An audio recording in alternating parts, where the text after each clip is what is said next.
in ways I never imagined. I reached out, and my sisters came, my pastor, my therapist. They helped me get through it. I found that the more I spoke up, the healthier my mind became. The chaos that was in me began to subside. I was more focused, clear. When you love your mind, you can go so much further. That's not up for debate. Find mental health resources at loveyourmindtoday.org.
I am Rick Van. Hey, I'm Jenny.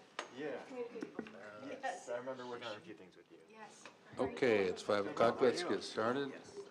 I'll call the Village Board of Oregon to order for Monday, August 4th, 2025. Ask the clerk to call the roll, please. Higgins. Here. Kirchdorfer. Here. Knipfer. Here. McDaniel. Here. Peterson. And Van Kampen. Okay, item 3, approval of July 21st, 2025 Village Board meeting minutes, if correct, and corrections of mistakes, if any. Staff recommendation, motion to approve as presented. Motion by Tom, second by Page. Questions, comments, corrections? Hearing none. All those in favor indicate by saying aye. Aye. Opposed? Motion carries. Item 4, public appearances, comments, and communications. Items for discussion and/or possible action. A, public comment. This part of the agenda allows members of the public to provide information to the village board, including items both on and off the agenda. 15 minutes will be provided for this item with a 3-minute maximum per speaker. Is there anyone here for public comments tonight? Public comments? Seeing none. Moving on. Item 5. Approval of vouchers in the amount of $713,310.45. Staff recommendation, motion to approve as presented. Motion by Page, second by Tim. Questions, comments? Lynn, please. I just have one on a section on page 14. The number on the vendor number is 8,000. It's a boiler repair, a hot water coil installation, and a 3 toilet repair. Can you tell me what facility those repairs were needed at? Is that a hard question to answer? It looks like the 3 toilet repair, based on the number that's there, was for the police department. Okay. And the boiler repair, looks like was maybe for Village Hall. Okay. And the other one, hot water coil installation, that's on a, Please. it's in 414, so. I think it's police. Is that the police department one too? Okay. Great, thank you. Other questions? Hearing none, we have motion by Page, second by Tom. All those in favor indicate by saying aye. Aye. Opposed, motion carries. Item 6, consent agenda. Staff recommendation, motion to approve consent agenda items as presented, items 6A through 6D.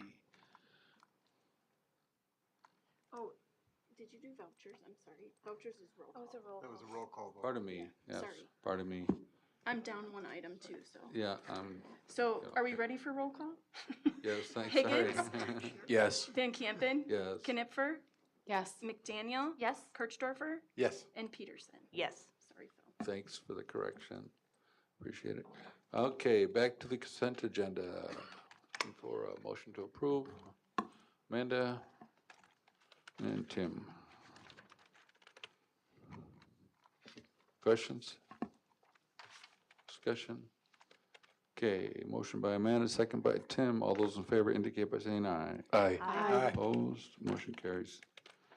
Thank you. Item 7, reports of committees, none. Item 8, unfinished business, and for discussion and/or possible action. A, authorizing the hire of Rich Kosea, that's my best guess, to fill the position of civil engineer with a wage grade of 16, step 4 on the 2025 employee wage schedule. Staff recommendation, motion to approve as presented. Tim and Paige. Discussion, questions? Seeing none. Motion by Tim, second by Paige. All those in favor indicate by saying aye. Aye. Aye. Opposed? Motion carries. He's not here. He's not here. Okay, thank you. Item 8B, authorize issuance of a request for proposals for professional engineering services for water system master planning and preliminary engineering design for an elevated water tank and interzonal booster station. Staff recommendation, motion to approve. Let's get a motion on the table first. Amanda and Tim. And Laura, did you have? Sure, I can speak to this a little bit. So the next two projects, now that we're fully in the swing of Well 6, the next two major infrastructure projects on the horizon for our water utility are storage projects. So an elevated tank, which is really what we call something like the Lincoln Road Tower to distinguish it from what we would call a standpipe, which is those other two cylinders that we have. So an elevated storage tank, and this would be for our primary pressure zone, which is our lower pressure zone here in the village. And then an interzonal booster station that's essentially a pump station that equalizes pressure between the two, those two pressure areas that we have. Now, both of these improvements were actually identified after some pretty thorough analysis in 2015, which was the last time that what we call the Water System Master Plan, which is kind of our guiding book. It's like the comprehensive plan, but for our water system.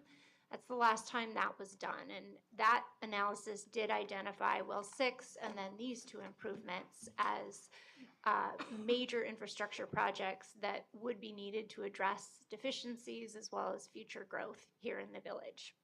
So, as I mentioned, those are scheduled to be starting construction in 2028, and given the size and scale of those projects, we want to make sure that we have a full 2 years of design to really get into where they are, how big they are, what are some specifics of those projects that we need to consider. And given the scale of them, we did think that it was probably appropriate to put this out to RFP and to get kind of a wide variety of proposals from engineering consultants here in this area as to how they would approach this project. So we are putting this initial RFP out for preliminary design. This is a very similar process to the one that we use for the wastewater treatment plant, actually, several years ago. So the way that worked is Town and Country provided a proposal for preliminary design, completed that step of the project, then provided a proposal for final design, and then provided a proposal for construction administration. So it really kind of breaks these big projects into more manageable chunks, and it gives us, the village, and the consultant that we work with kind of a chance to reassess how the project's going, how the relationship is working, et cetera. In a perfect world, and usually the way this works is that it's one consultant throughout, but this does kind of offer that protection. So we are proposing to start here with this piece this year. Okay. Questions? Tim? Yeah, given what we're wrestling with in terms of debt capacity and other major projects, does this put us in any sort of bind if we needed to move the date of some of these projects around? So the major schedule consideration for these two projects is that we have been collecting impact fees on or for these projects since 2020 when the impact fee was revised. And statutorily in Wisconsin, you have to use up impact fees within, I believe, 8 years, 7 or 8 years, or you have to refund the impact fees to those you collected impact fees from. This was actually something that the village did for well 6 a while back. So we would want to be very aware of when impact fees were collected and making sure we were using those in the event that the project was pushed a year or two so that we didn't get ourselves back into that situation. The nice thing about a process like this, specific to the RFP, is again, you have those checkpoints. So we could get through preliminary design and they could essentially put together a framework and we could say, excellent, we're gonna put this on a shelf for a year or two and then we can pick this up. This doesn't lock us into paying for a final design that now we're, oh no, 5 years out, we really have to postpone it, but we're $1 million in. So this offers kind of a stepped progression. Awesome, thank you. Anyone else? No? Okay, we have a motion by Amanda, second by Tim. All those in favor indicate by saying aye. Aye. Aye. Opposed? Motion carries. 8C, resolution number 25-22, a resolution approving and authorizing the execution of agreements for the acquisition of land from Theo Revocable Trust and RT Enterprises of Fitchburg, LLC, for a total price of $28,100 due to the planned discontinuation of Waterman Street between Park Street and Brook Street related to the new senior center project. Staff recommendation, motion to approve as presented. Tim and Amanda. Questions, comments, discussion? Tom? Yeah, I just wondered, there's a completion date on this, of the discontinuance by October 1st. Was there a particular reason we picked that date? I know even on the best timeline right now, it would, the public meeting would be September 15th. And I guess that if anything happens, there's not another village board meeting scheduled after that. So it seemed like a little tight. Yeah, so the October 1st date was more or less, I guess, first of all, I'm Rick Manthe. I'm filling in for Larry tonight. Sorry. Should probably introduce myself. So the reason why we picked a date like that was more or less because we want to keep things moving along for the project. So it is a slightly aggressive date. The discontinuance resolution, because it's being introduced tonight, which is the next item, we can act on that after 40 days. So there will be time between now and that September 15th date to address any issues with the discontinuance of Waterman Street itself. But it was more or less considerations on trying to keep the project moving forward to meet project deadlines. Yeah, I sort of reacted to it because it's a 7-step process and this is just the first step. So gave me some pause when I looked at it, that's all. Further questions, discussion? Okay, motion by Tim, second by Amanda. All those in favor indicate by saying aye. Aye. Opposed, motion carries. 8D, introduction of resolution number 25-23, a resolution discontinuing a portion of Waterman Street between Park Street and Brook Street under Wisconsin statute 66.1103 sub 4. Staff recommendation, motion that the village board declares a proposed discontinuance in the public interest to set the public hearing for September 15th, 2025, regular village board meeting, and refer matter to Plan Commission for review and recommendation. Looking for motion, Tom? And I think I saw Amanda's go up. Questions, comments?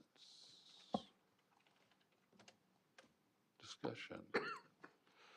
Hearing none. Motion by Tom, second by Amanda. All those in favor indicate by saying aye. Aye. Opposed, motion carries.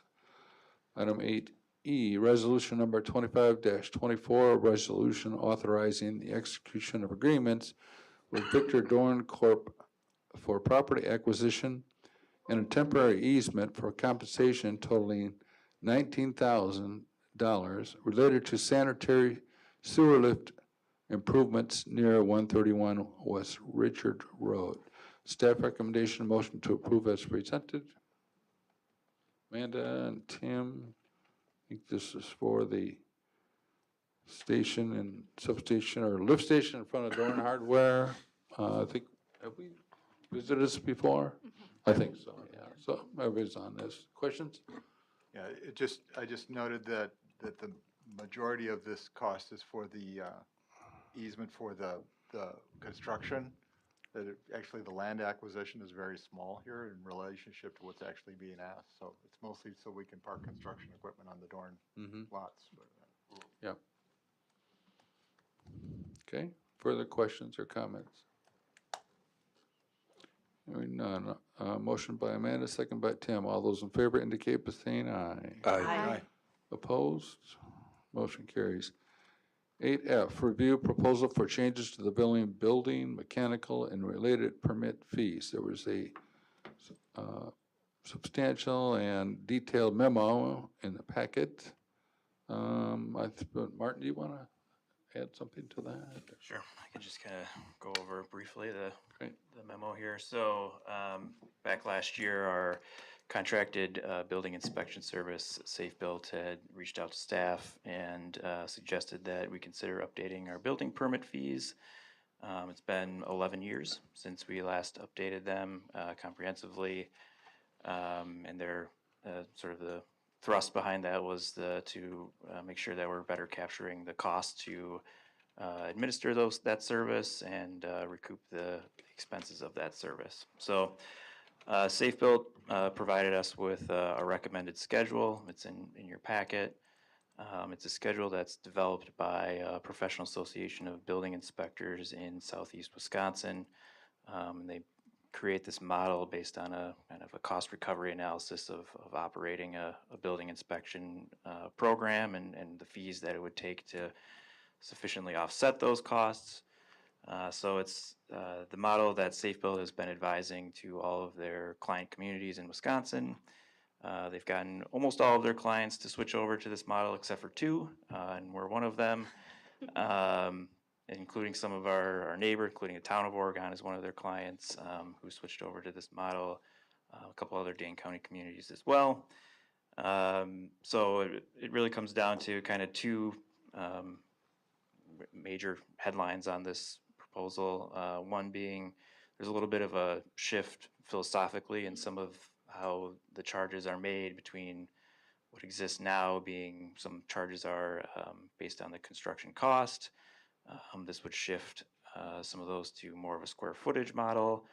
And then the second headline would be it's a fairly sizable increase in the building permit fees. I know we gave a couple of examples in the memo there on like a single-family home or a multifamily development or just a remodel example. So, after 11 years, that's kind of the effect that has had with that increase. So what we're looking for from the board is just kind of a gut check on is this something we want to keep moving forward with? We don't need a final decision tonight. If there's any questions or additional analysis that we can provide, we're happy to do that. The Safe Build contract that we have includes our fee schedule as an appendix. So if we want to change the fees, we actually have to have an amendment in writing that we agree to this change that's occurring. So if the desire is to move forward and make this happen, we would have to get direction to work with Safe Built on that amendment, and that would come back at a later meeting for approval. Questions? Tom? Just a comment in relationship to these fees. This is a more of a cost recovery. It is not really a revenue stream per se, where we would say we're adding, here's a revenue opportunity. It's more just recovering the costs in a more appropriate fashion. Yeah, I mean the intention behind the building inspection fees is user fees, right? You if you use the service, you pay for the service, right? And the property taxpayers are protected from having to pay for inspection and permits for the house you built or the remodels you did on your house. Right now, the agreement has that 75% of the fees go to Safe Built for recovering their costs, so that all their costs that they charge to us are fully covered by the fees that we collect, and then 25% of it remains with the village for our portion of sort of overhead for managing the service and some indiscriminate administrative time and paying bills and that sort of thing. Okay, Lynn? The fee structure, the change makes a lot of sense to me. I wondered if you could touch on a little bit of the timing that you had proposed in this memo, I believe for the first of the year, and how that communication takes place. We have a lot of relationships with builders and people who are planning to implement things in the village in the next couple of months and years. How do we communicate this change? And, is doing a change the first of the year, in your mind and Safe Built's mind, an adequate amount of time to give people the heads up and implement this effectively? Sure, yeah. The January 1 date is more of just an administrative preference from being able to track year to year budgeting wise. Okay. And we're going to have a year where, because the way that some of these fees are being charged, they're going to be charged a little bit differently. So it's not easy to say, well, this is going to go up 30% or 40%, and we can easily budget for that. It's going to kind of shift a little bit in terms of burden on some of these fees. So it's going to be hard in that first year to really say, oh yeah, we're going to make this much more. We're going to probably budget conservatively still. But then the following year, we'll be able to see that January 1 to December 31st full year, so we can budget for our calendar year budget in the following year a little bit more reasonably. So that's really what it's driven by. But yeah, as far as just communicating it, we can certainly talk to Safe Built and have them start notifying people, maybe have it as a cover sheet to the application, start handing that out to some of our more regular builders and contractors. We certainly can get on the website with the permits and all that sort of thing as well. Okay, great, thanks. Amanda? Yeah, I'm just curious, the increases, because this has taken time to implement, we've had these for 11 years, right? So it seems like a big jump all at once. It probably should have been stepped up. And I'm wondering if we're going to do a new contract or upgrade a contract, if we want to. Well, first of all, I have a two-part question. One, do we want to step it in, or build in some steps for the future so that it would increase gradually over time rather than be a giant jump like this? And then number two, how do we think this is going to affect you know, people wanting to come and build in our community. You know, this is gonna add some cost to the price of new homes, which are already very expensive. Not a, not a huge amount in the scheme of things, but it's still added cost. Like, is that gonna affect, the number of projects in the village? That kind of stuff. Yeah, I mean, it's a trade-off, right? I mean, it's a kind of a policy question that elected boards and municipalities sort of grapple with as far as how much is this gonna impact growth or not impact growth, and whether you value that or don't value that. We certainly can step it in. I mean, if that's a preference that the board has, we can maybe come up with a plan for increasing it a certain amount in the first year and another amount by the second year and that sort of thing. Yeah, I mean, it just comes down to, I mean, it's easy to, if we see it affecting growth, you know, these fees are sort of easy to pull back on where, okay, growth is happening a lot right now. It's having an impact on a lot of other things, on services, on our facilities, that sort of thing. Now's the time to kind of capture that cost rather than sort of burden it on the existing taxpayer. But if we get into a dynamic where it's slowing down or an economic downturn, that's a real easy tool to kind of pull back on and say, yeah, we're going to have the fees, we're going to get rid of these fees, or maybe we're not going to charge them for a certain amount of time to try to, you know, kind of build that growth back in. So it you know, again, it just comes down to kind of a preference on the board's part. Ben? And sorry, I want to confirm that when you say that almost everybody has adopted these except two, like pretty much all of Dane County neighbors, would you say are? All of Safe Build's client communities. Okay. So I think they have maybe 5 or 6 or 7 communities in Dane County. Okay. Most of them are smaller communities. Okay. A couple of them are towns. So they've all adopted it. Okay. Now other communities might be doing different things. They might have a different contracted service that has different fees that they set. Mm-hmm. They might have their own in-house service. They have their own inspectors. They have their own, you know, municipal run building inspection program. And that might change the cost because, you know, you're supporting full-time employees and that sort of thing. So it's just different, and it's hard. And you know, I mentioned in my memo, it's really hard to do kind of an apples to apples comparison because what ends up happening is a lot of fees sort of get lumped in with building permit fees. We have impact fees. We have, you know, even developer fees that we collect even before a development permit. Sometimes those get lumped in. The way that people put their fee schedules together, sometimes they lump them all together. Sometimes they're all different. You know, it ends up being this really kind of this huge menagerie of different ways that people do things, and it's hard to kind of say this compared to this is this difference when it's super highly nuanced. Okay. Thanks. Mm-hmm.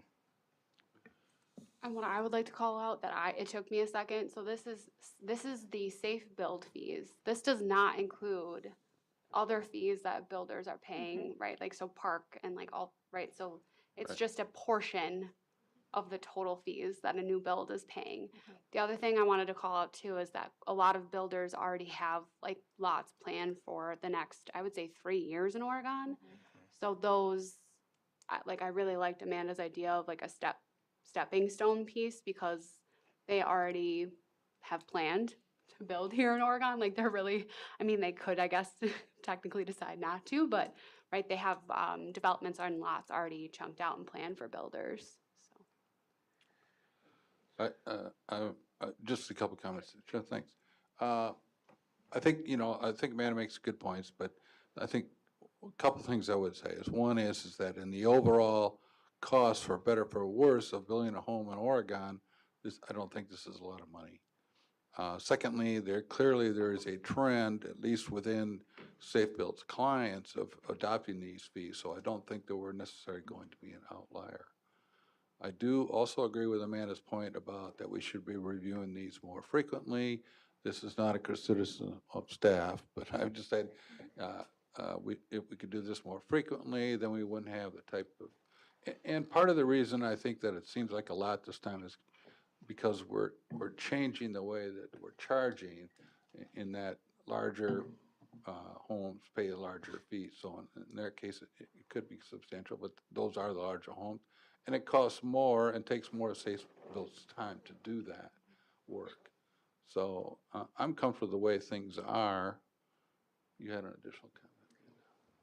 Yeah, and just to be clear, these fees are paid by the developers up front, but when they sell the home, it gets passed on to whoever buys those properties. So it is gonna be a final increase for the homeowners. It might affect some, it's probably not big enough to affect financing, like for TIF or any of that kind of stuff, like developers having money up front to pay for this stuff. So I feel like in order, I mean, we want to make sure Safe Built is compensated fairly.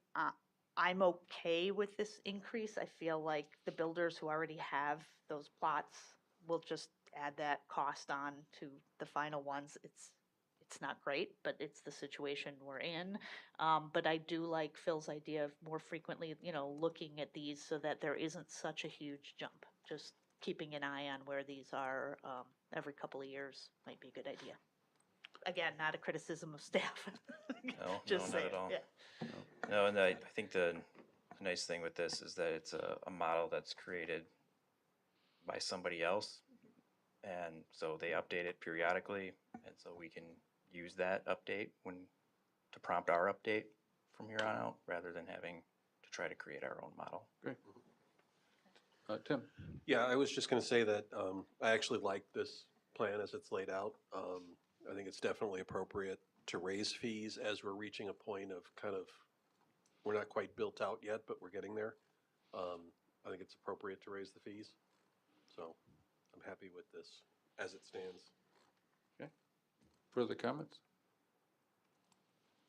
So we really don't have anything to decide tonight. Well, we need consensus that we want the staff to go ahead and draw up the final, which we'll approve at a later date. And the other element is that the recommended starting point is 1/1 of 26. So go ahead. Yep. Can I just add to your motion that if we could get a preliminary idea of how we're communicating this, how Safe Built wants to communicate this, just so that when we make that decision, we know exactly how that's going to get potentially distributed? Yep. Thanks. Okay, so that's a general agreement. Staff should proceed. Yes. Okay, thank you. Let's see. 8G, review draft 2026 to 2036 capital improvement plan. Martin. Lauren, could you switch over to my screen? Show this.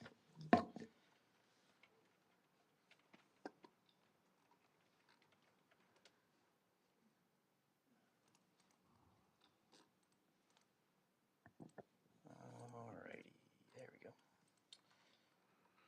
All right, so for this meeting, so we talked about the capital improvement plan, our annual update to the 10-year plan at the last meeting. We provided all the draft documentation. We went through sort of a preliminary financial impact analysis of what this proposed plan would do on property taxes, plus what it would do on our own debt capacity. And so we had a little bit of a discussion at the last meeting, and I've taken that discussion and trying to incorporate that into our CIP draft and rerun our analysis of that to see what it takes to look like. And then we'll take a look at that, and then we'll see if the board has any further feedback or things that we can take on for continuing to review the draft at the next meeting. So I guess at the last meeting, a couple things that I guess I heard was, number one, we talked about the idea of maybe keeping the property tax rate flat over the first couple of years here. And generally what I guess I heard was that's great if we can do that, but we also have to understand the reality that we do have a lot of things that we need to be doing and that we don't want to defer sort of our maintenance and work on some of these capital projects. So kind of took that goal a little bit to the wayside in terms of this next draft that is being put forward. We also talked about the senior center facility project. I put forward possibly having the senior center project start in the later half of next year and more into 2027. And part of that was designed around trying to keep the property tax rate flat. And so hearing that from the board, but then hearing from the board that there was a strong preference to keep that senior center project on track and keep it moving forward. So move that back mostly into 2026 with a little bit in 2027. We talked about the fire station project at the last meeting, and of course I had the joint meeting last Wednesday with the other municipalities. We had talked at the last meeting that just knowing all the steps that need to be taken for that project, that the 2030 timeline may be more realistic for that project. So worked that a little bit more into the draft CIP.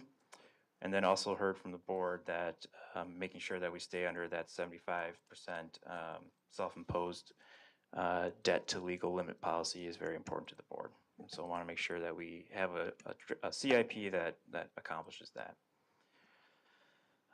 So putting together the draft, as I mentioned, we changed the senior center funding, get it back into 2026. Fire station costs split over 2030 and 2031. I also boosted the cost from $9 million to $12 million for the village's share, so that would be a $16 million fire station project all in.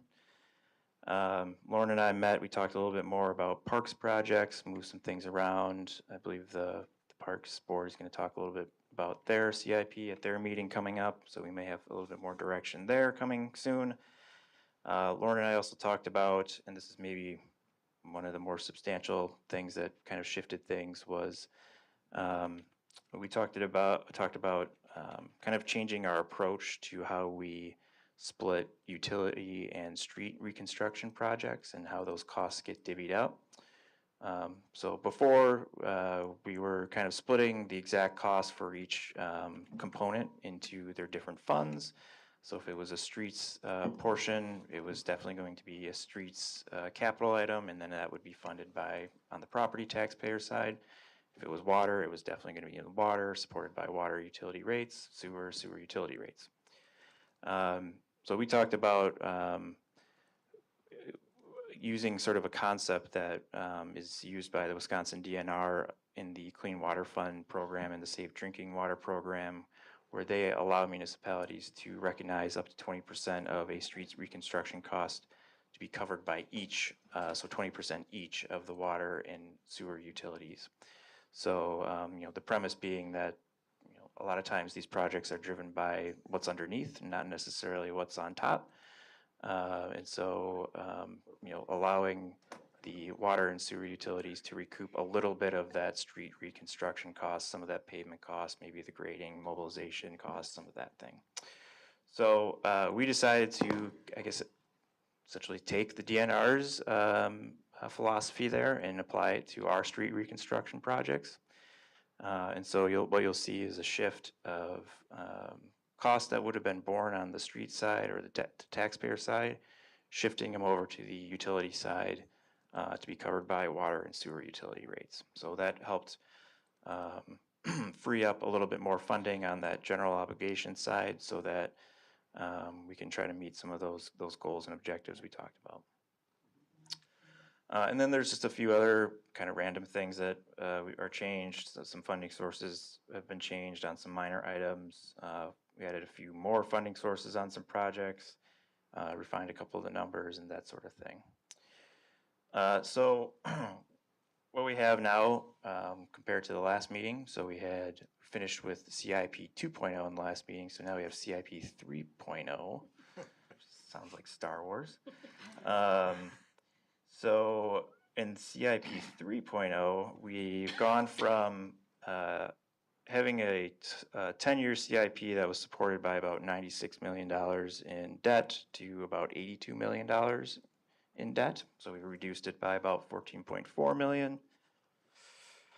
The general obligation debt in the new plan leads to a little bit lower financial impact on taxpayers compared to the CIP 2.0. So the peak tax rate in this one peaks at $3.90, did peak at $3.97 per thousand, and now in the new plan it's $3.35. For an annual tax on a sample home is reduced from about $1,900 to $1,600 in any single year. And the largest single tax bill increase on a sample home, which was closing in on about $200 in 1 year on the old plan, is about $109 in the new plan. And on the debt capacity side, and I'll show all these things on the schedules here in a second, but on the debt capacity side, we were peaking at about 85% of our legal limit, and we were doing so for about 7 years. We were over that, our 75% policy limit.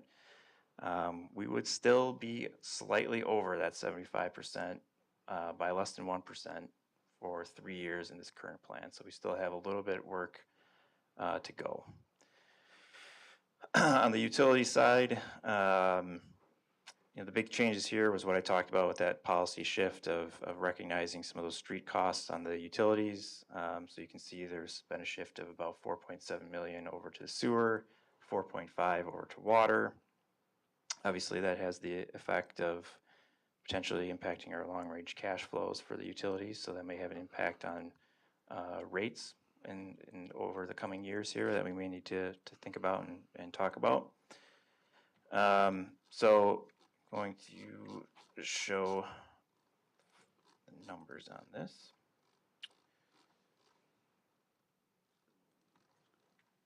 So start on the effect on property taxes.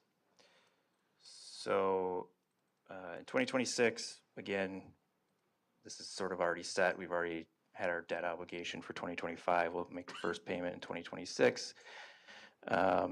For a sample of home value of $420,000, that was the median value home in 2024.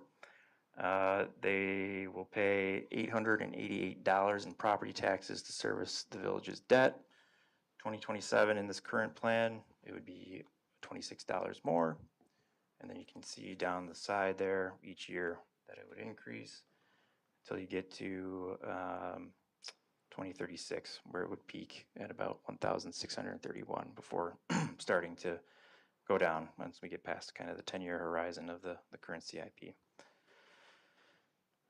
On the debt capacity side, right now, 2025, we're sitting at 43% of our legal limit.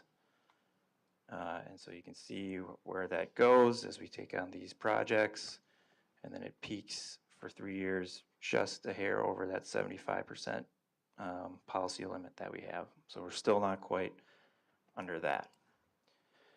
So some things to consider with this. Apologize for scrolling. Go away. So number one, and we talked about this at the last meeting, the plan still assumes some very conservative growth in equalized value. So we actually did get preliminary equalized values on Friday, and they're not incorporated into this yet. And the year-over-year difference from this year is 9%. So we were only using 2% as a value there. So kind of did a little bit of a rudimentary calculation by myself this morning on that. It would definitely drop us below the 75% now with that piece in mind. So we'll get that updated for the next version of this. So that will help kind of solve that and might be in a state where we might feel good about that. Another conservative factor built into this, and this is more on the impact to the property taxpayer side, is we're not assuming any premium from our debt issuances.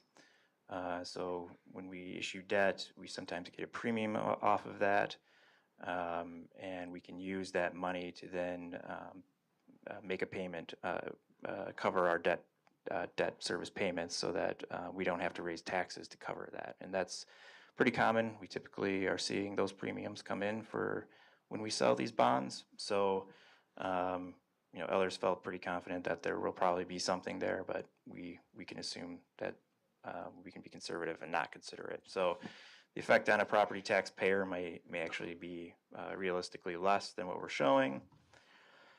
But on the other side of things, I guess I would urge caution on especially the two facility projects, the senior center project and the fire station project, maybe more particularly in terms of just ballooning costs. I mean, with these large facility projects, they get away from you. It's easy to assume a high number, and then all of a sudden it's even higher, right? And that's just because of the nature of the beast with the market and inflation and tariffs and supply chains and all of that kind of thing that we have seen in the last couple of years. So I added more in for the fire station. I wouldn't be surprised that we don't see a project that is 20 to 25 million when it's all said and done, rather than 16 million if we're looking out 5, 6, 7, 8 years on that project. Same thing with senior center. I think we're in the ballpark, but I wouldn't be surprised if a couple more million get added onto that project, just because as we get closer and tighter and understand the market a little bit more and what we're looking at in terms of the actual construction costs, we could see some greater cost there as well. The other thing too, as far as just being conservative about our estimates, again on the equalized value side and the growth side, we assume conservative.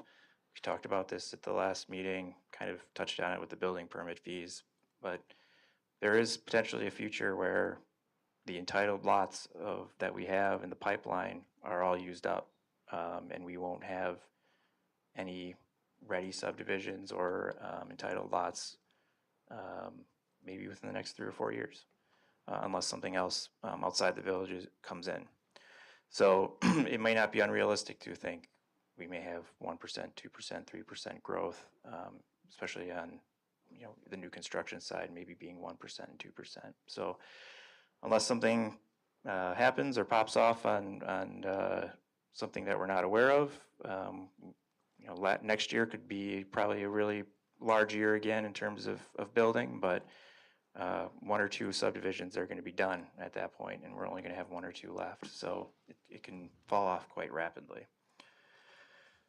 And then another thing that we haven't talked about, or we have talked about in prior budget cycles and other conversations, but not at the last meeting, was the last couple of years we've had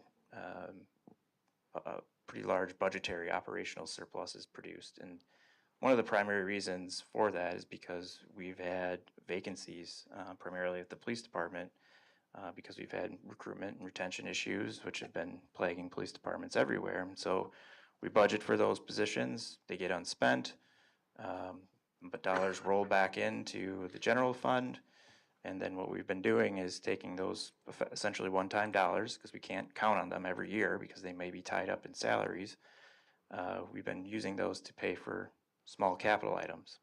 And so there might be a future where hopefully we become fully staffed and we can move forward there. Yes, it's gonna happen. It's going to happen. It will definitely happen at some point. And so we can't expect those huge surpluses to sort of be happening anymore. This is a transitory thing. So, we may, that sort of source of funding to kind of offset some of these capital costs may dry up pretty rapidly. And then we may have to think about adding in maybe a couple $100,000 more of costs that need to be covered by debt again. So that's another area of something to think about. So I guess for tonight's meeting, obviously anything you want to talk about or ask questions or need additional information on, happy to do so. But really trying to get a gauge on if we're on the right track here. Like I said, we'll update this analysis. It'll look a lot better once we get that equalized value in. And yeah, we can have some conversations about fire station or some of the other facility projects and things like that in terms of how much we really realistically want to put in there.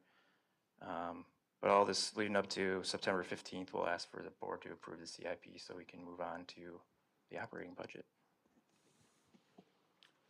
Tim? Well, first of all, I'm impressed you made this much progress since the last meeting. But I think the other thing we should consider on both of the major projects is a significant fundraising campaign. Can we raise money to reduce the cost of both the senior center and the fire station? And how would we go about doing that? I think there would tend to be public support for those ideas, but I don't know the scope. I mean, could you knock $1 million off? Could you knock $2 million off? Or is it, more gonna be like 50,000? And I don't know the answer to that. Lynn? So one thing I've learned in the few years that I've been on the board with the CIP is not to get nitpicky. But there was a line in here that I just don't know anything about, and I'm wondering if someone can help me just learn it. It's very small, so it's not gonna have a huge impact in the bottom line. But under the police department section, there's a line for, it says Public Works Building Conversion to PD Cold Storage. Tell me about this. Yeah, so there is a small building out back. What do you technically call that right now? It is currently our main lift station for the sewer plant. Oh, So, okay, yes. Yeah, so the original plan was to level it, and then it would become kind of this useless space. Mm-hmm, But it literally sits feet away from the back of our building. mm-hmm. So instead of leveling it out, we're gonna move it into cold storage where we can keep, various equipment, whether it be parking signs, stuff that takes up garage space Yeah. that we could utilize for the squads. And it'd be a lot of equipment. So an example would be, right now, we've been very blessed with Public Works helping us out, storing some things in their facility, but like the original car seats out of a squad, we have to pull those out. Because Oh. special seats need to be put in those patrol squads, just to keep the person who's in custody safe. Mhm. So it's just things like that, they build up and take up a lot of space, so. Great, thank you. Anybody else?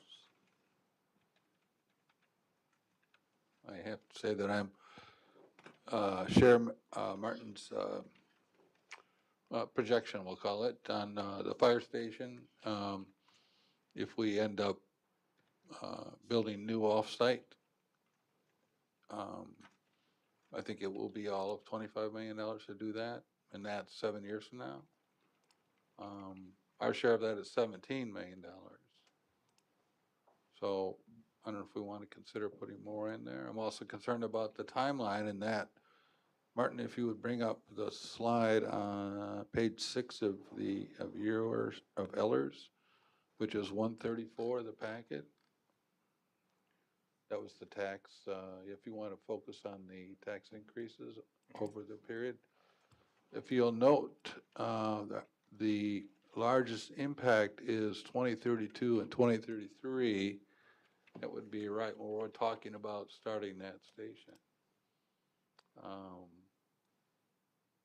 Now, we review this plan every year, and certainly we can change it, but I think that all things being equal, I think we're probably not gonna build a fire station during those years unless something else changes dramatically.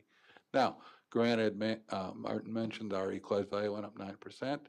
That compounds over the years, and it may put us in a better position. But I think that, we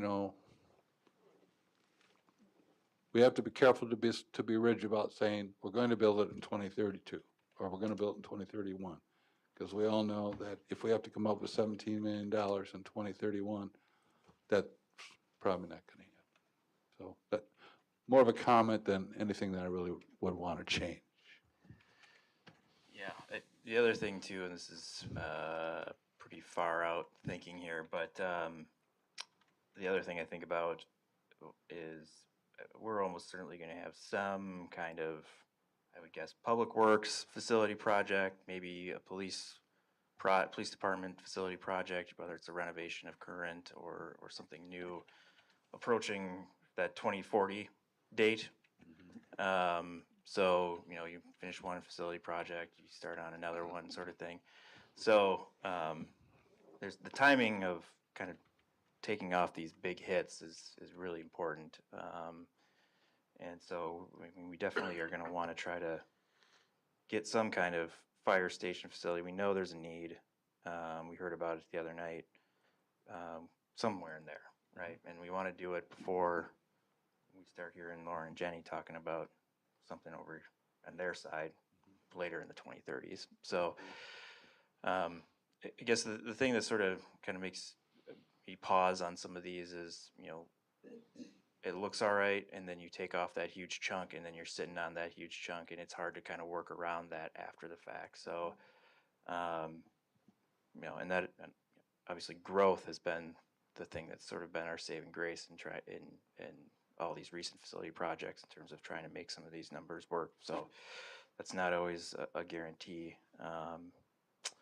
And in terms of the change to the tax bill, I think, you know, Ellers is sort of doing kind of a, I can double check and confirm this, but they're kind of doing it a very evenly balanced repayment schedule.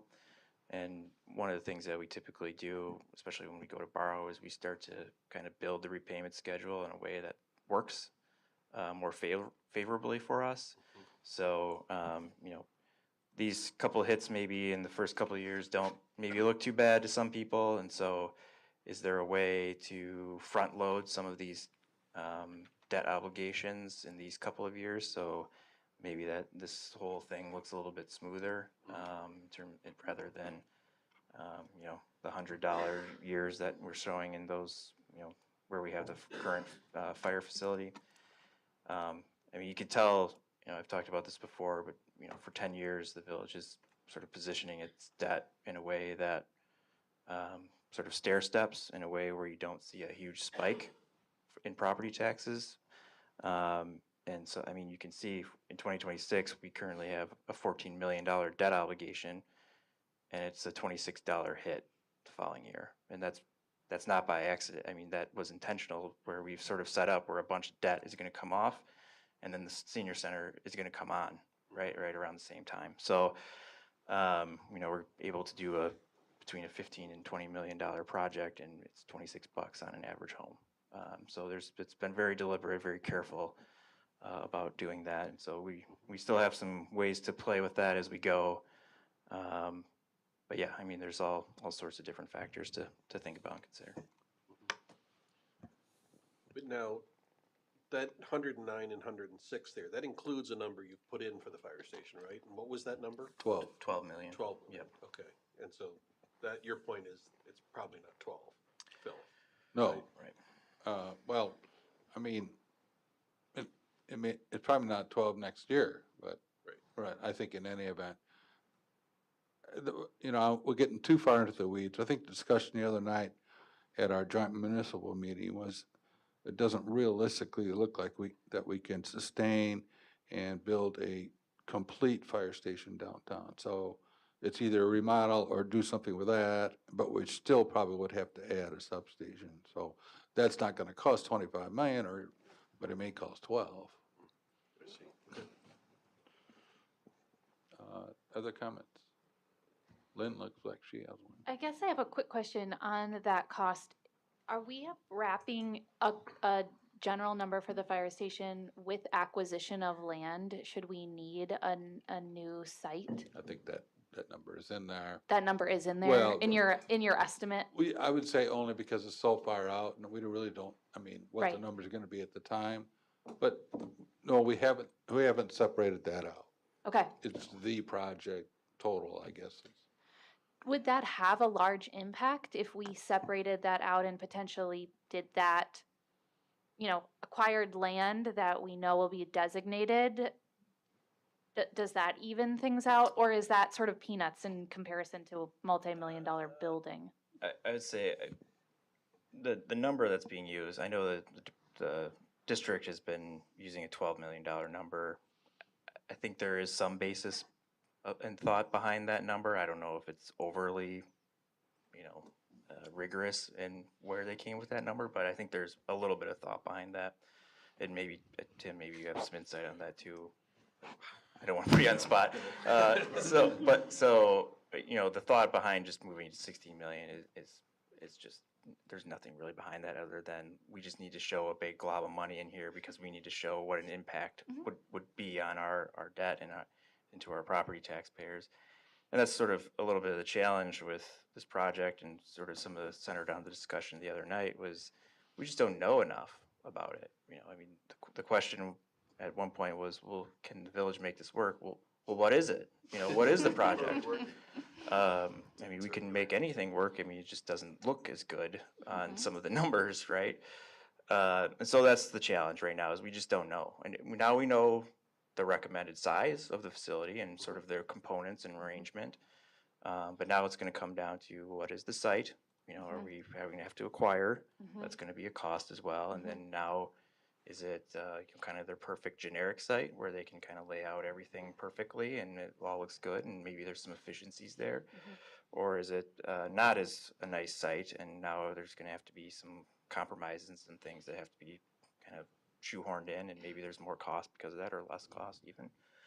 So that's sort of the next question to be answered, which is what are we talking here in terms of cost? And, you know, to your point on land acquisition costs, I foresee, you know, a number, you know, this line item and with the fire, it's not going to be just 1 or 2 years of a huge glob of money. It's going to be maybe 3, 4, or 5 years where, you know, similar to what we've seen with the senior center, a year where there's some planning costs of a couple $100,000, a year where it's $1 million because we need to do design of the facility.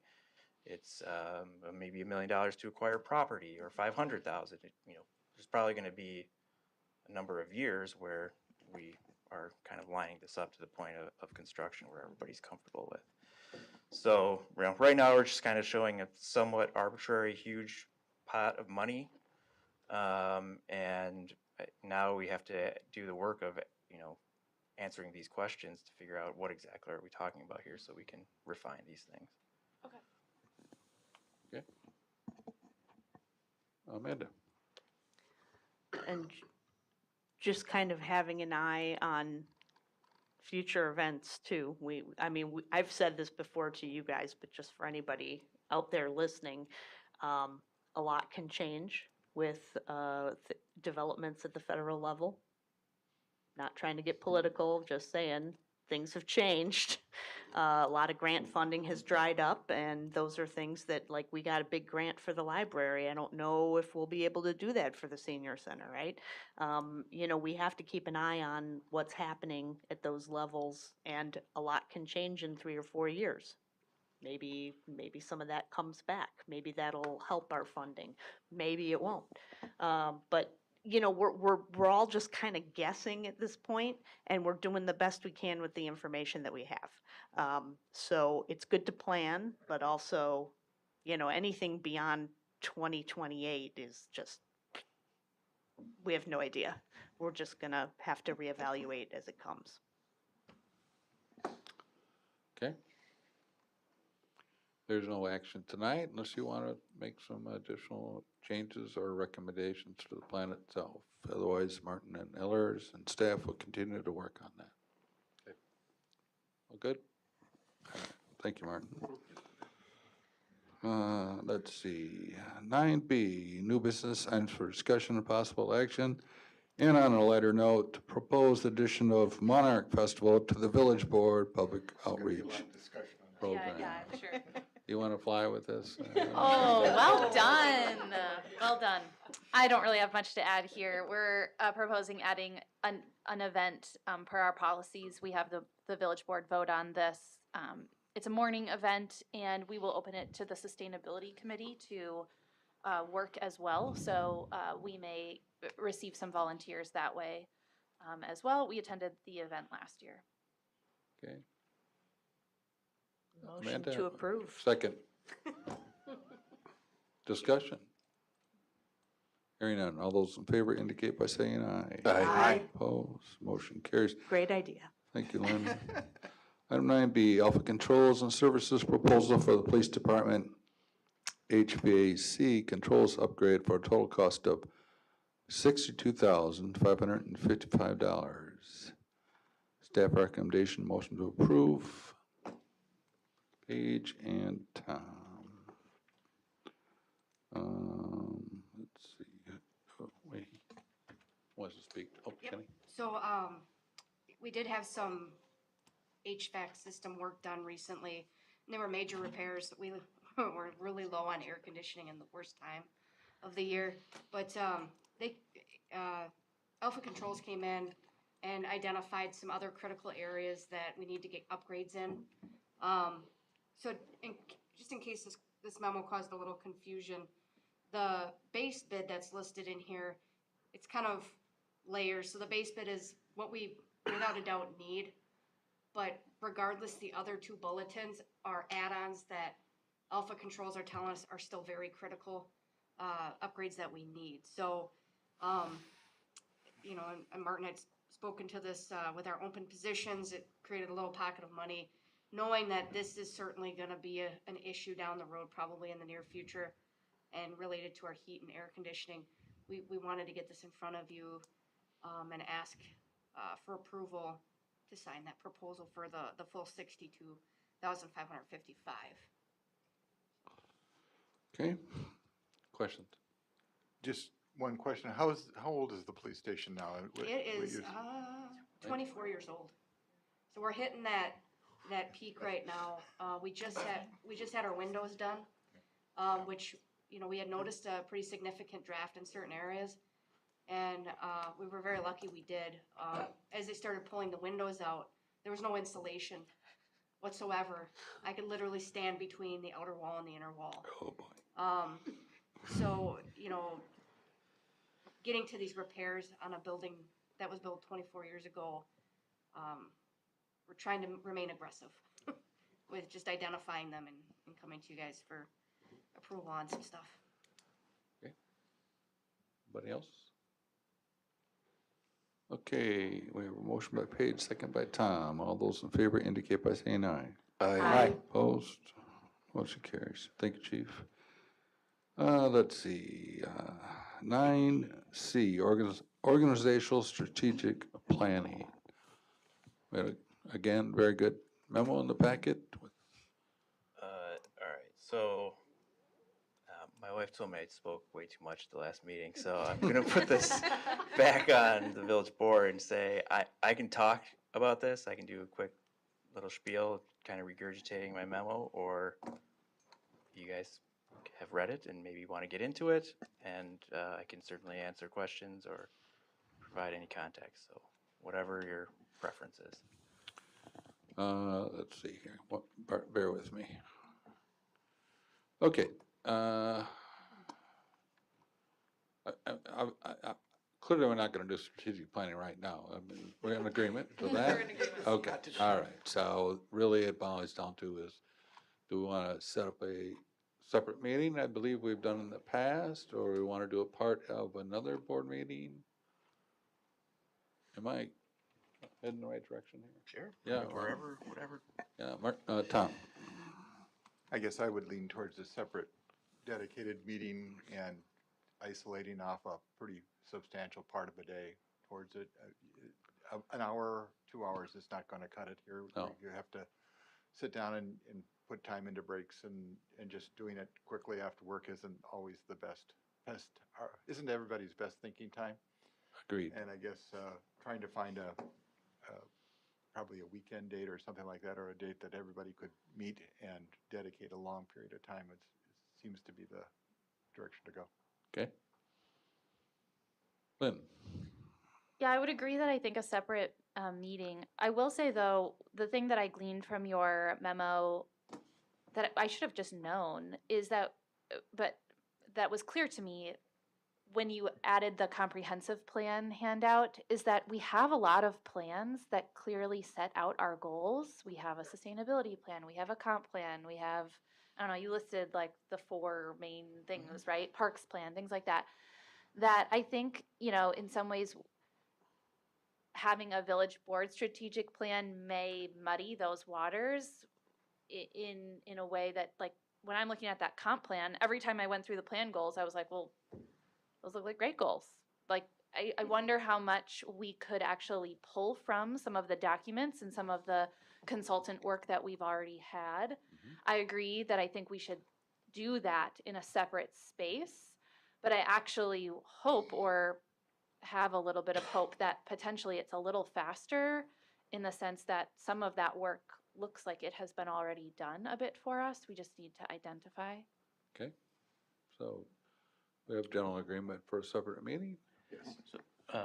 Quick question. So it's, maybe it sounds like we're sort of circling back to sort of what we have done recently, which is we've had kind of these 2-year village board plans where it's essentially asking the board, what do you want to get done over the next 2 years, right? What are the things that you as an elected official maybe you ran on or you consensus and collectively agree on that these are the priorities, this is the way that we're shifting staff because we want to try to get XYZ done, as opposed to the mission, the vision, the visionary sort of stuff, which maybe, as Lynn pointed out, maybe that's already sufficient in another plan. I guess, is that sort of what I'm hearing? Because part of this conversation was, what is it? What are we even talking about here as far as like a strategic plan? Are we talking about these tactical 2-year plans, or are we talking about something visionary, or are we talking about nothing at all, or what? I mean, what? That's kind of the crux of the conversation is what is this actually? What's the end product that we really want to try to have here? Yeah, I guess. Tom? I guess I would disagree with Lynn on that it would muddy the other plans. I guess what it might offer is clarity into those plans for the future. You know, right now we've got a lot of plans. Some of them are just simply driven by feedback. When we talk about the downtown master plan, that's really not a plan. It's just a lot of feedback that we got. It isn't really a comprehensive kind of thing. I think it would be difficult. I guess I'm uncomfortable with going with a tactical kind of thing that's been done in the 2 years. We're kind of working on a 2-year horizon. I don't see a 2-year horizon as strategic. You're looking at a longer term. You know, what's the farther view that we have to think? And from that standpoint, I don't really want to go back to. We still need to do the tactical things, but first we need to know where we're going and the direction that we're having, and to get that strategy laid out. And maybe there is pieces of this that you would incorporate into a mission and vision and so forth, but I think we really need to firmly lay those out and give those as guiding direction to the administration. So. Okay. Tim? Yeah, I felt like part of what we wanted to do here was figure out, in response to the failed referendum, how we can restructure some of our operating expenses going forward to live within the budgetary constraints that are likely to face us over the next few years. And are there services we can stop providing without necessarily impacting the quality of life in Oregon? And to me, that's where I thought we were headed with this. I'm not sure what Martin makes an important point, and that is that we could put a plan on a shelf, and that is, though, we haven't ignored our strategic plan, but since we did the last one, plans have changed. As Tim mentioned, we have a failed referendum. We're going to start dealing with the operational budget. I would like to see us to do a more of a short-term 2-year or plan and address those particular issues. Yeah, and I'm not saying that we should throw out anything that's currently in the plan, but I think it would be helpful for staff and for us to look at specifically what are we doing as a village, what do we need to adjust because of the impacts of the referendum. Because when we did our last plan, I think you would agree that we are in a much different place than we are now in terms of we have to think more strategically. So I would like to see us focus to have this meeting, but I would like to see us focus somewhat on that as Tim has outlined. Lynn? So if I could ask a clarifying question to Tim and Phil, do you mean more tactical? Meaning actually talking about programs and initiatives? I guess I'm just not sure, like, are you talking tactically or are you talking big picture? Just curious. Well, it could really be both in my mind. It could be, around, we're gonna change our approach to parks dramatically and be able to save, 3 full-time equivalent employees because we're not providing these services in our parks, for example. Or it might be much more tactical around, how can we cut 20% out of this budget? I don't really know what our options are. And I think we're hoping to hear from some of our department heads on if they have some ideas. We had some talk early on about that they might have some ideas of things that they feel they're doing that just don't have value. And it might be more strategic, it might be more tactical. Other thoughts? Amanda? Yeah, I would tend to agree with Tim. I think everything's on the table at this point. We've got some operational things to look at because of the failed referendum, and I mean, I think being able to do both of those things is going to be important. Okay. So we feel like we have enough definition of what this meeting's gonna look like? Martin doesn't. Why are you laughing? Go ahead, Martin.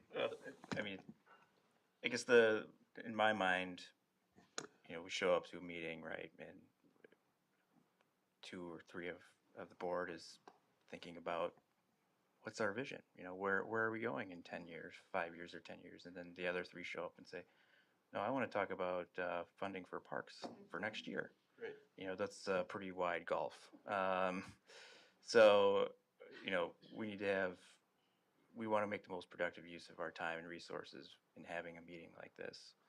And that doesn't sound like it'll be overly productive unless we're coming to meet to talk in detail about trying to figure out how we can come to a consensus about our plan to plan. So it sounds like there's kind of a wide variety of where people think that this needs to go, and so I think the board sort of needs to figure that out. Now, if you want me to sort of take what I've heard here and try to come back with a suggestion to work off of, I'm happy to do that. But yeah, I mean, it's going to require some consensus with the board in terms of what do you want as an outcome to this process, and that should be understood up front. Amanda? So I'm going to say I read through this, this vision for 2023. And I think a lot of these things are still things that we're working on. I think they're long-term projects, and nothing in here made me go, ooh, do we still want that in there? I mean, I feel like these are good goals and vision and strategy, and I don't know how much we really need to, we could tweak it, but I don't think there's going to be a giant overhaul of our vision. That's just my opinion, but I mean, and so I don't feel like that needs to be touched nearly as much as the nitty gritty, the intricate, more detailed tactics and things like that. Just my 2 cents. Lynn? Yeah, I wholeheartedly agree with Amanda. I mean, we create a comprehensive plan every 10 years to build goals for 10 years. And I think that was the point I was trying to get to, Tom, was that like when I look at the left-hand side of this graphic that Martin has up on the screen, these are the big picture plan goals. Nothing on that list after I read the list was like, oh, there's something missing that I desperately think we need to have for the next 10. Like, this was well done. And I think taking away from that does a disservice to the consultants that we hired to do this. And I feel like it has a great vision for us. And I think that it's Oregon's vision. It's not just this board's, because we've talked about how hard that is, right, with the amount of turnover that this board has. And so I think if we all agree or at least feel confident in this, then we can get down to that nitty gritty of like, okay, now we're facing this challenge with this in mind, knowing that this is what we want for our village. what are some of the nuts and bolts that need to get tweaked to achieve that. That's where my mind was at. So to your point, Martin, the three coming in a different way.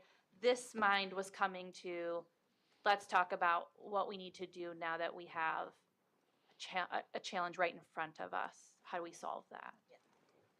So, not a strategic plan, but a plan to deal with the operational budget. Is that, Marilyn, is that Yeah. more what you're thinking? Yeah, I think that the strategic plan is kind of already Exactly. there, and that having him put that in the memo really helped me see that. I Yeah. didn't necessarily see that when we were having our initial discussion, but I think that we have a document that, We have a strategic plan. We don't need to work on it. Is that agreement? I mean, let's separate the operational challenge at the moment. Do we want to modify this existing strategic plan? No. Doesn't sound like No. anybody wants to do that. So we don't want to have a meeting about the strategic plan. Do we want to have a meeting about what Tim and I have suggested, and that is to talk about things within the operational budget? Now, bear in mind that, the usual process is Martin will prepare and staff will prepare an operational budget and bring it to us, and then we, in rosier times, approved pretty much everything. So is that the time to have that discussion, after Martin has presented the operational budget that he was proposing? Or do you want to meet separately and start drilling down in specifics ahead of time? I vote for no extra meetings. Just saying. I mean, I don't think we necessarily need to do anything. I mean, I'd rather kind of see where we're at first, and we can always have a separate meeting to. At that point, we can At that decide point, to have a right, separate meeting. right. Am I getting anywhere here, Mark? Yeah, although I think I hear a little bit of nuance between maybe what Lynn is talking about and what you're talking about, Phil, where yours is more like budgetary focus, but maybe I'm hearing more like specific goals, tangible, maybe smart goals, where we want to do this within the next 12 months. Whatever, a specific project or some initiative or something like that. And I guess what I'm hearing more from Phil and maybe Tim is, no, we want to talk dollars and cents in the budget process. I guess from my perspective, I've worked in a lot of organizations that looked for cost cutting. And two of the mistakes I've seen companies make, one is they take sort of this 5% off everything, 20% off everything, and we just sort of dumb down everything we're doing, and it just makes it a little bit crappier. And it isn't effective. It damages morale. It creates more turnover, and it just becomes kind of we pretended we solved the problem, but we really didn't. The other thing I see is that there's a hyper focus on one or two key areas that really don't have any material impact. I used to work for an organization that would go through, like, well, we're not buying lunches for anybody anymore. Great, you just saved $500 a year. Brilliant, $500 million company just saved $500. And the problem is, if you're going to look at an operating budget that is significantly reduced or not growing commensurate to community growth, you've got to make a decision about what you're going to stop doing. And there's a strategic element to that. But it's also going to then drill down to something much more specific that says we're going to need 5 fewer lawnmowers, 2 fewer snowplows, whatever that might come to, and that's where we're going to derive those savings from. And that's what I think we have to get into, because we have to take some of that burden off our department heads for the potential pushback from the community that will come from, that will result from that. And I think, to me, that's the issue we have to wrestle with. I would agree. I would just a thought, and that is that There is some, and I think you would agree, Jim, there is some danger of getting too far into the weeds and saying, I mean, I'm certain you weren't suggesting that, but if we start saying, we're only gonna buy 3 lawnmowers, not 5, that's not gonna help anybody. Right. So, and Martin has always done a good job of coming to us and say, here's a budget that will work. Now, and I think if that's the case, then I think that, I'm not sure this meeting is necessary. However, if Martin wants the board to give him more direction and say, and staff, pardon me, and say, it's time to either or some of these items. And he brings us to us and say, we can continue to this, but we have to stop doing this. If he wants help with that, I think that would be a good meeting, I agree. okay? Do you want that type of meeting, or would you rather not have that No, type of no, meeting? no, I mean, I think the 26 budget process is going to look the way that you're describing it. We talked a little bit about that in a past meeting in June, and we passed the budget resolution, budget direction resolution. So we had, kind of that extra worksheet, asking some questions from departments. I just got all those back last week. So, my plan bringing the operating budget to all of you in October and late September and into November is to kind of present sort of that menu of things of, here are some things that can help the issues that are going on, and that might look like trying to get more resources to certain things to help some of those services. It's probably going to pose some questions on, is this something that we're going to continue doing, or are we going to continue doing it at the level that we're doing it at least? So that sounds like what I'm sort of hearing here is what the budget process probably is going to look like as it unfolds here over the next few months, and maybe that is sufficient towards the process that we're talking about here. Yeah, within the framework of the scheduled meetings. Right. Yeah. And perhaps, and maybe this is sort of the approach at this point for this particular item. And maybe we get to the end of the budget process and we say, well, that maybe didn't look like what we thought it might. We need to do something more. Maybe we have a conversation about that. That works for me. Yep, something. I was just going to circle back to what you had asked, sort of the nuance, and I think that's exactly where my mind is at, because any initiative, any goal that we might make on something we want to work on, it's going to take money. And so I think by having that budget fueled discussion of we're going to take money from here and potentially put it here inherently creates sort of an indication that this is our goal, right? So, if it's putting more money towards a new community park, like that's a goal because financially we have designated it that way. And so I think that, is it a budget discussion plus a little bit of a goals discussion? Sure, but it has to start with money because, right, that's just how these things work. So I think having that, but I do want to say as a one board member, I don't want you to feel like we are putting the burden on you to propose all of the options for us, right? I think the impetus of some of this discussion was how can we help you navigate some really tough decisions that you're going to have to start to make about what do we prioritize. And so if as you're gathering that, you're starting to get to this place of, I don't know where the board really wants that, then speaking for myself as one of the board, I would say that we'd be more than happy to sit down and have that discussion to sort of help drive that, if that makes those decisions easier on your side. Yeah, I think the most helpful thing is getting the direction, right? I mean, my role is to give the information, right? And I can aggregate it and get information from departments and staff and package it up and make it look nice and present it and do all that kind of stuff and maybe do some preliminary analysis and that sort of thing. But the biggest help is just direction, right? At that point, when it's all in front of you, A or B, getting a clear answer on A or B is helpful for us. So it sounds like we will get there through the normal process at this point, not precluding an extra meeting.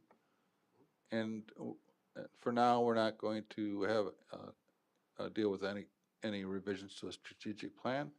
Again, that doesn't preclude us from doing that after the budget is done, if we so choose. Okay. Everyone on board with that? Yes. Yeah? Okay. Martin? Okay. I guess that takes care of that. All right. Thank you for patiently waiting, but we are now ready to do the vacant village trustee office appointment for the unexpired term ending 2027. And I will quickly go through the process, just so everyone understand, well, my proposed process, let's put it that way, and then we'll see if there's discussion. We'll have the presentation from the applicants. They'll each have up to 5 minutes. Then the village board will, typically what's done at that point is we would have village board nominations. And then comments, and then we would vote. And the vote is done by roll call with 4 votes being the elected appointed official. I will go over that more clearly when we get to that point. Does that process sound fine with everyone? It's one we've used several times in the past. Anything I'm forgetting? No. Okay, so initially what we're going to do is have the applicants do their presentations. Now, as we've done in the past, we have the applicants go into the community room next door. Lisa Novinska, our finance director, will direct you and then have you come in one at a time so that you're not influenced or hearing the other person's comments. Once you've made your comments, you're welcome to sit back down while the rest of the people come back in. There are 3 applicants. So if you would go follow Lisa and then I'm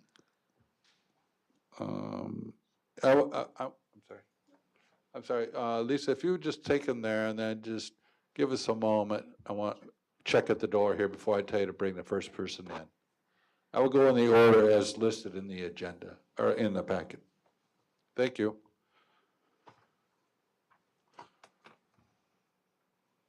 Okay, questions or concerns about the process before we start? No? Please. Just a clarification. In the past, we haven't asked any questions of Yes. the applicants after their presentation, but if somebody decided there's something they wanted to hear, you'd have to probably ask it of all of the applicants, right? Is Thank that you. kind of the? Thank you, Amanda. I'd say if there's something specifically you want to clarify, like they say something, can you tell me what you meant, or I didn't quite understand that? Could you, I mean, stuff like that, I think is acceptable. Yeah. Thank you for that. I had my notes and I failed to see that, remember. Anybody else? Okay, you can bring first one in, Shayna Plum. Probably saying that wrong. No, I think that's correct. Okay. Are you good at time? Okay, thank you.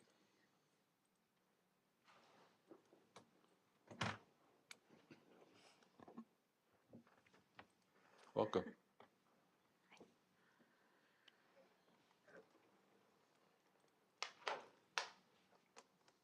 You could just state your name for the record and pull the microphone close. That's helpful. And you have up to 5 minutes. Okay. My name is Shayna Flum. I just became part of the community about 3 years ago with my family, husband, and 2 small children. And the reason I am applying for the trustee position is so that I can be more a part of the community, and I really want to raise our kids in an area that we can grow into and appreciate. I thought that my experience in project management, operations, and process improvement might help with the board and move things forward, and that's why I'm interested.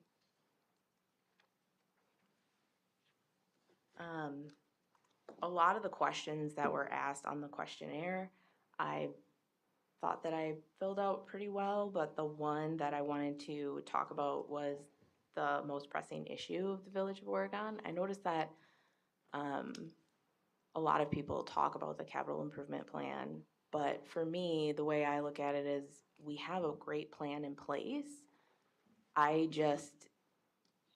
My perspective on it when I come from operations and project management is that it looks like it takes a really long time to start implementing resources and moving things forward. And that is an area that I have expertise in.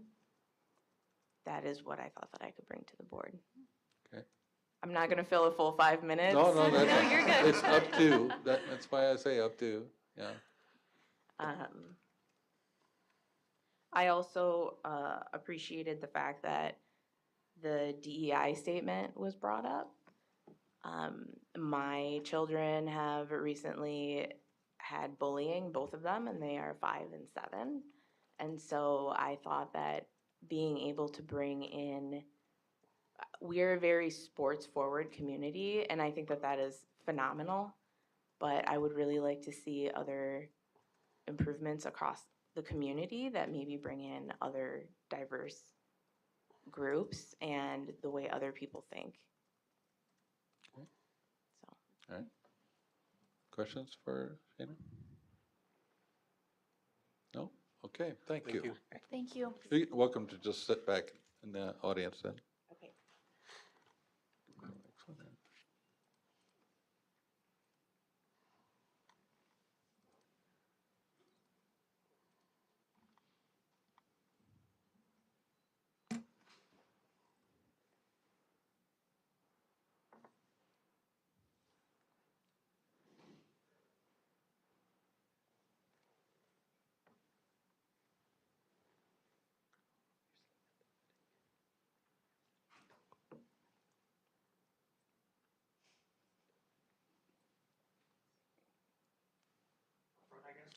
Yep, right there. You just state your name for the record and speak close into the microphone, man. Sure. Wh- I'm what- Matt Leese. Okay. Go right ahead. Matt Leese. Okay.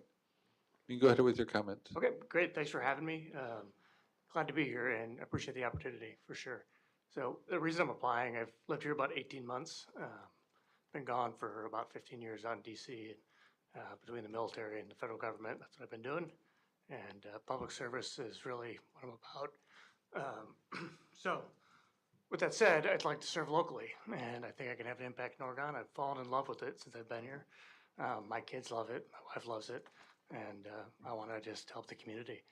As was discussed tonight, and I've heard at other board meetings, revenue is a major issue for the community right now. And I think I can help with that, with new ideas and a new perspective. So I'm a Midwest guy, born and bred, been gone for a long time and learned a lot of things along the way. And I'd like to bring that experience to town, both with ideas and my communications experience. So with that, I rest my case. Okay. Okay. Questions for the applicant? No? Okay, thank you.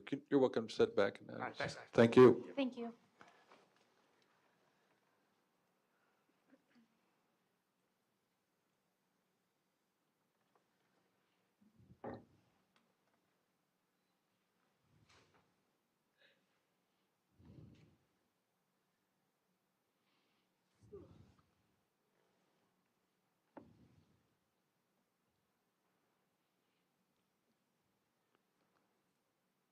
Greetings. You state your name for the record and speak closely in the microphone. You have up to 5 minutes. Good evening. My name is Rick Marks, and me and my family have been part of the village life for over a decade now. During that time, my son attended Oregon schools and recently graduated from Oregon High School, class of 2024. I retired from working for the city of Madison for 30 years, and when he was a junior in high school, in order to be able to be there more for him as much as possible before he's on his own. That might be a little bit optimistic, but I'm hopeful in a few years he'll be on his own. Since we have moved to Oregon, my wife and I have become more and more involved in the Oregon area artists community and in the community in general. And in fact, my wife, Michelle, currently serves as the chair on the ad hoc committee, art committee, and I serve acting sort of unofficially as a supporter and assisting with some of the programming developed by the committee from the beginning. I would have joined the committee, but I think it's probably not very productive for husband and wife teams to be on a committee together. My son Luke is now starting his second year of college in Madison, living here at home, and I now feel ready to give back to the community that helped me shape our son and our family and continues to do so. I began working at the city of Madison in the late 80s and as seasonal parks employee, finishing my degree at Madison College in Parks and Recreation and Resource Management. I spent my first decade working at Monona Terrace and then transferred to the Madison Water Utility as a technician. Spent most of the last couple of decades in leadership and customer service, metering and billing. I've had to create budgets with cost to continue, as well as forced reductions due to impacts on the revenue, as well as dealing with crazy COVID budgets. I've had experience being creative when asked to do more with less. Throughout my career, I was active in advocating for staff concerns, as well as during that time elected president of the field and clerical staff, and then elected vice president of the professional and supervisory staff. I understand and value the insight and knowledge of the village staff.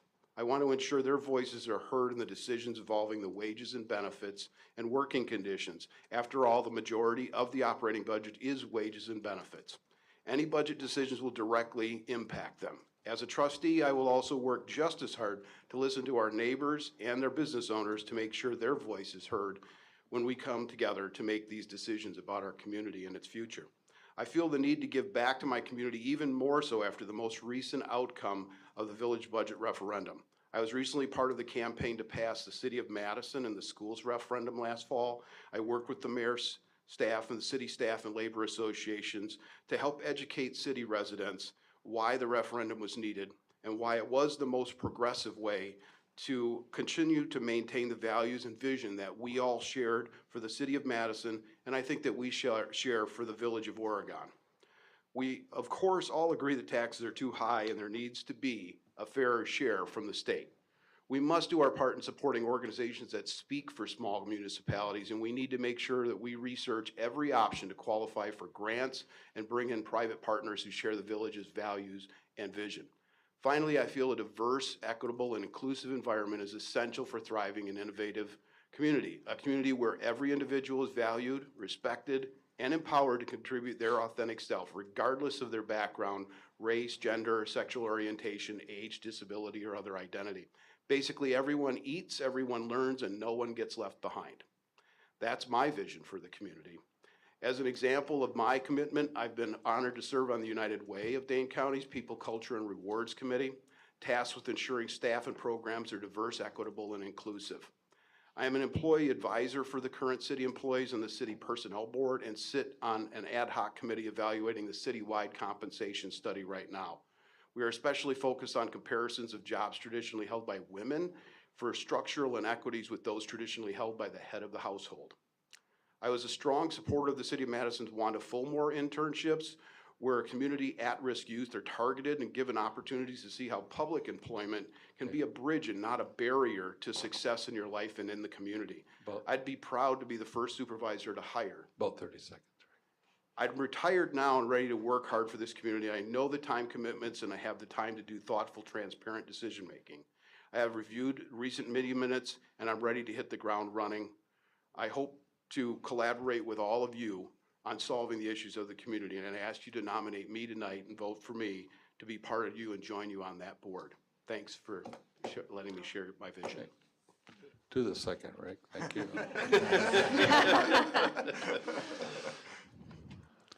Okay, we'll proceed with the process here, but first I'd like to just speak to the candidates quickly.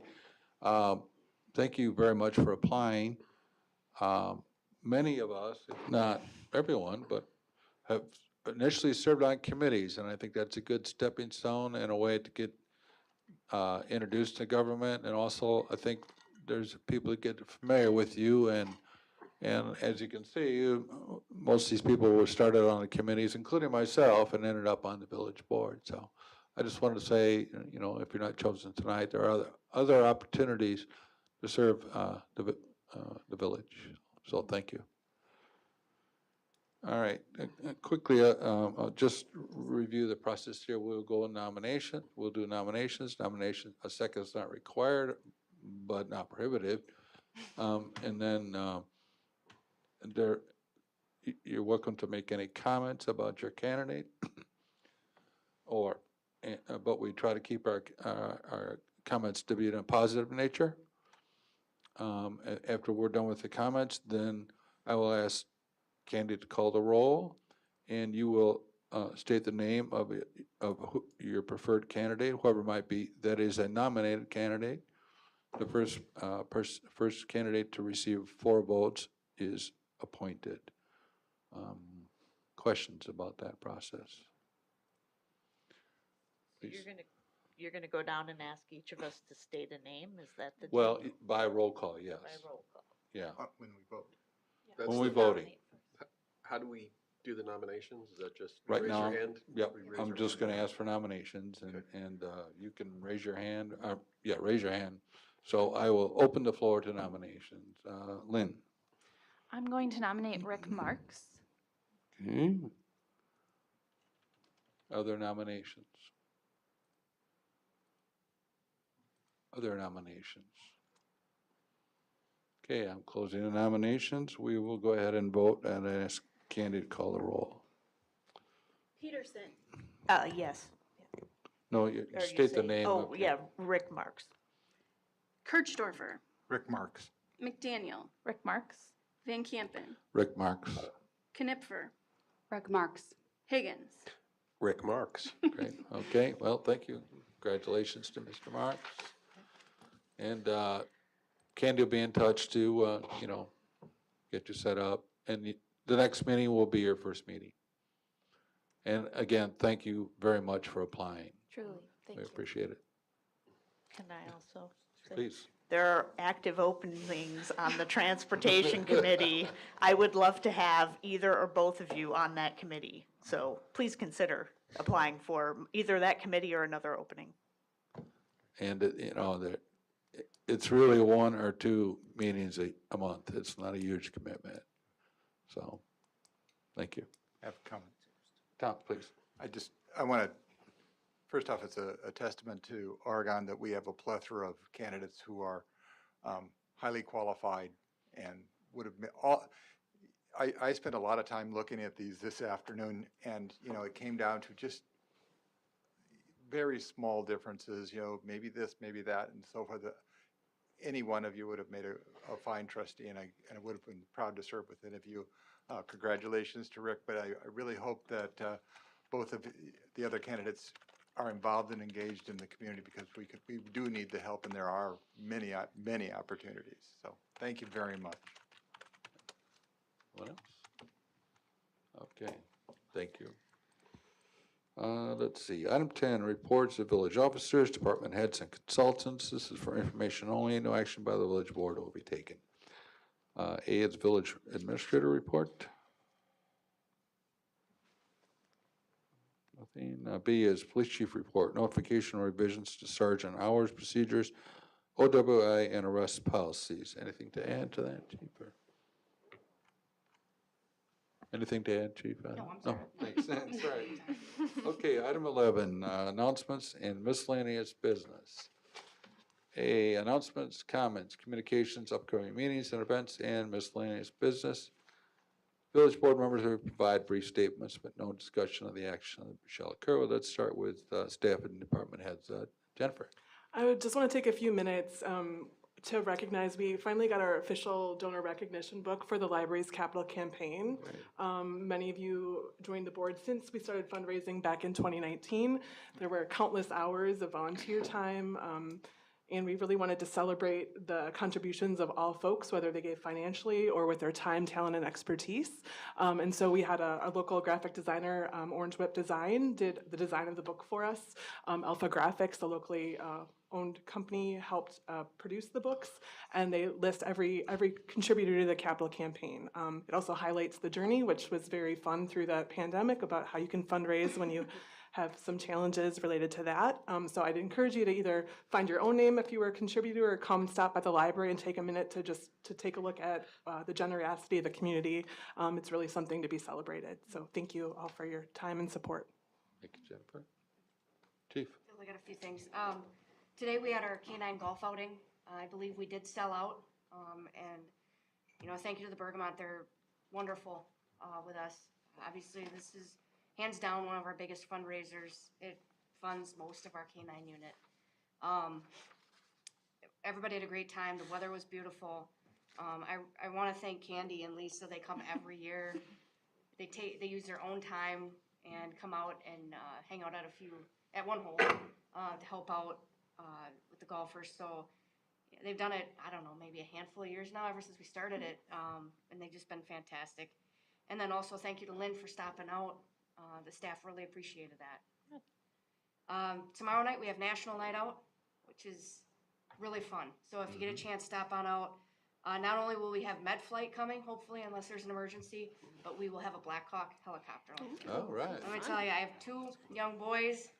It's phenomenal. They will never forget it, watching that Black Hawk land. And med flight, they're great too. But yes, please come out. We're gonna have a lot of great activities for kiddos. And then the 28th of this month, we also have our red, white, and blue first responder celebration. It's a really great time. We do our own award ceremony there, and we do have a lot of great work to recognize again, so hoping you guys can join us. And Lynn, thank you for speaking at it. Appreciate that. Thank you. That's all I have. Thank you. Anybody else, staff? Okay. Board members, announcements, comments? Lynn? I just had one question on the calendar. August 27th, it says September Fire EMS. That's September. Yeah, I don't know why Correct? that's on there. Okay, just double Good catch. checking. I didn't see that on there either. A September meeting in August? September, yeah.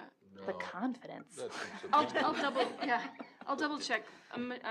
Melissa is our calendar guru, so she knows I think everything. we might have moved the September meeting into the end of August because of conflicts the following week. Okay. And because of different things we're trying to do with the project. Usually it's that first week in May. Maybe So it's the September meeting, but we moved it a week early.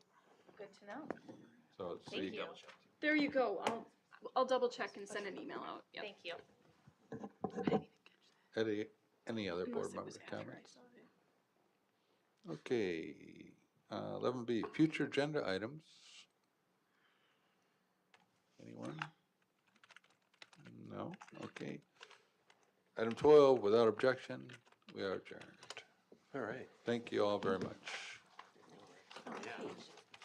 You put that on the September meeting.